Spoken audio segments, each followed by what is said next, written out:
Bonjour et bienvenue sur cette vidéo de révision du cours d'éducation civique et morale. Nous allons parler aujourd'hui de l'organisation politique de la France et définir les concepts.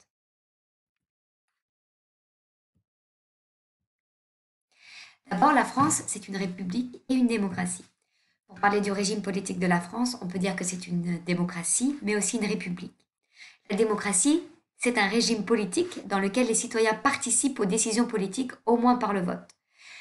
Les citoyens, c'est-à-dire l'ensemble de la population de plus de 18 ans, on a le droit à être d'accord comme pas d'accord avec le pouvoir en place. Il y a une diversité de partis politiques avec des opinions différentes. La liberté de la presse est maintenue et on a la liberté d'expression de manière générale. Ça, ce sont des remparts, des preuves que nous sommes en démocratie. La République, c'est encore différent. La République, c'est une forme de gouvernement dans lequel le pouvoir est exercé par des personnes choisies lors d'un vote. Donc, c'est le fait de voter, de choisir des représentants qui définit la République. Mais est-ce que ces représentants sont la preuve de plusieurs opinions politiques? Est-ce qu'il y a vraiment une grande diversité de choix? C'est ça qui va déterminer si c'est une république démocratique ou non. Donc actuellement, nous sommes dans la Ve République. Alors pourquoi? Donc tout d'abord, il s'agit de parler de qu'est-ce que c'est une constitution. Pour organiser la vie politique, pour diviser les pouvoirs, comme on voit ici, il faut rédiger une constitution.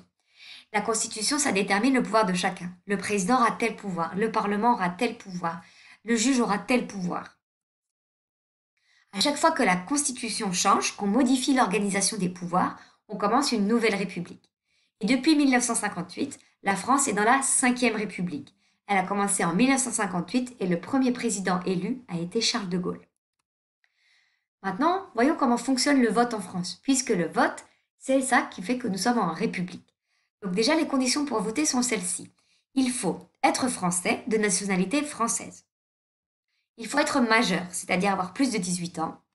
Il faut ne pas être en prison, parce que quand on est en prison, on perd ses droits électoraux. Et il faut être inscrit sur les listes électorales, c'est-à-dire que quand j'arrive dans une nouvelle ville, je vais m'enregistrer auprès de la mairie et je serai convoqué pour les élections. Il y a beaucoup d'élections différentes en France, on vote pour beaucoup de choses. D'abord, pour le président, ce sont les élections présidentielles. Pour les députés, ce sont les élections législatives. Pour les conseillers régionaux, ce sont les élections régionales. Pour les conseillers des départements, ce sont les élections départementales. Et pour choisir le conseiller à la mairie et choisir le maire indirectement, ce sont les élections municipales. Donc quand on parle de vote, on peut aussi parler de suffrage. Pour parler du vote, on peut utiliser le terme suffrage universel direct. Ça veut dire que tous les citoyens, tous ceux qui sont de nationalité française de plus de 18 ans et pas en prison, ils peuvent choisir directement leurs représentants. C'est le cas pour le président de la République. Les Français choisissent directement quel président ils veulent voir au pouvoir. C'est aussi le cas pour les députés. En revanche, il existe aussi le suffrage indirect. Et à ce moment-là, quand on parle d'indirect, ça veut dire qu'on va voter pour des personnes qui vont elles-mêmes choisir le plus haut représentant. Donc par exemple, ici on voit sur cette image, l'ensemble des citoyens français vont choisir leurs conseillers régionaux ou leurs conseillers municipaux. Et ce sont ces conseillers qui vont ensuite choisir les sénateurs. Et nous verrons plus tard qui sont les sénateurs. Pour pouvoir protéger la démocratie, il faut pouvoir séparer les pouvoirs. C'est ça qui est inscrit dans la Constitution. On distingue trois types de pouvoirs. Le premier, c'est le pouvoir exécutif. Le pouvoir exécutif, c'est le pouvoir de diriger et d'organiser le pays. C'est ceux qui détiennent ce pouvoir, ils peuvent proposer des lois. Le président et le gouvernement, c'est-à-dire le Premier ministre et tous ses ministres, ont le pouvoir exécutif. Le deuxième pouvoir, c'est le pouvoir législatif. Le pouvoir législatif, c'est le pouvoir de rédiger et de voter les lois. Les députés et les sénateurs ont le pouvoir législatif. Ils composent le Parlement. Enfin, le dernier pouvoir, c'est le pouvoir judiciaire. C'est le pouvoir d'appliquer les lois et de punir ceux qui ne les respectent pas. Les juges et les tribunaux ont le pouvoir judiciaire. Maintenant, voyons le pouvoir spécifiquement du président. Parce qu'en France, le président, il est très puissant. Il a beaucoup de pouvoir. Nous allons le voir sur cette image.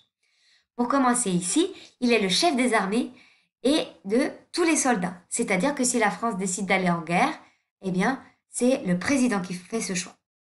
Il peut aussi dissoudre l'Assemblée nationale. Ça veut dire qu'il peut avoir un pouvoir sur le pouvoir législatif. Si les députés ne correspondent pas à ce que souhaite le président, il a le pouvoir de dissoudre l'Assemblée nationale, c'est-à-dire de demander de nouvelles élections pour choisir de nouveaux députés. Bien sûr, il a un rôle diplomatique, il va rencontrer les autres chefs d'État et il va signer des accords de collaboration entre les pays. Il a aussi un pouvoir qui s'apparente au pouvoir judiciaire, c'est-à-dire qu'il peut libérer des prisonniers. On va dire qu'un juge a décidé d'envoyer une personne en prison. C'est son pouvoir judiciaire, c'est normal. Le président, s'il pense que cette décision n'est pas juste, ou qu'il y a des nouvelles preuves, ou qu'il pense que cette personne mérite d'être libre, il a le droit de libérer cette personne. C'est la grâce présidentielle. Il choisit aussi les hautes personnalités de l'État. Il choisit le Premier ministre, il peut choisir les préfets, et il choisit également les diplomates, les ambassadeurs à l'étranger. Si un grave danger menace la France, à ce moment-là, il peut prendre tous les pouvoirs. Et enfin, il a un pouvoir directement d'interroger les Français. S'il veut faire passer une loi, sans passer directement par l'Assemblée nationale, par exemple, il peut poser la question aux Français et organiser ce qu'on appelle un référendum. Il va poser une question sur un projet important et les Français vont répondre oui ou non. Voyons maintenant le pouvoir. Donc, le pouvoir du président, c'est le pouvoir exécutif avec les premiers ministres et le ministre. Voyons maintenant le pouvoir du Parlement, c'est-à-dire le pouvoir législatif. Les députés sont élus directement par les Français. Les députés représentent une partie du Parlement. Il y a 560 députés et ils sont élus pendant 5 ans. Ils travaillent ensemble à l'Assemblée nationale. La deuxième partie des gens qui composent le Parlement, ce sont les sénateurs.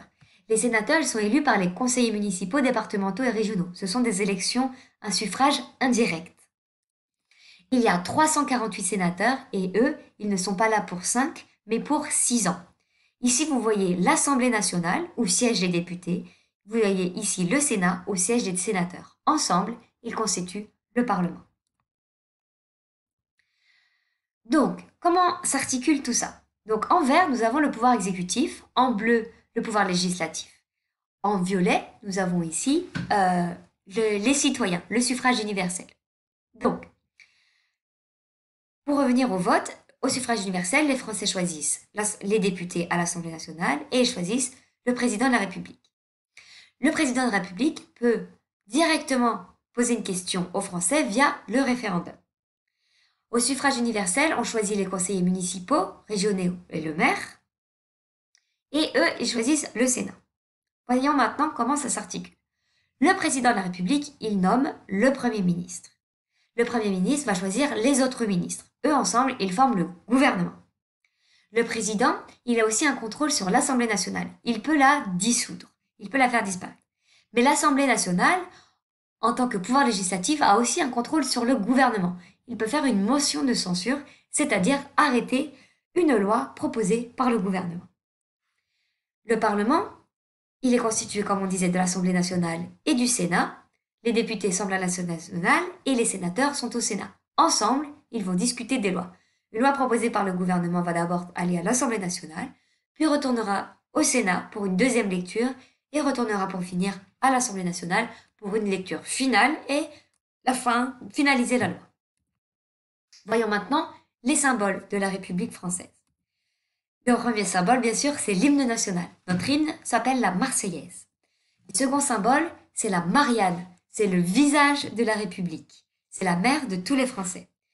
C'est également un autre symbole, la devise. Liberté, égalité, fraternité, c'est la devise de la France. Bien sûr, nous avons aussi notre fête nationale, le 14 juillet, qui est un symbole de la République. Et pour finir, le drapeau tricolore bleu, blanc, rouge. Voilà, c'est fini pour aujourd'hui. J'espère que vous avez toutes les informations et que vous allez bien réussir l'évaluation. Au revoir.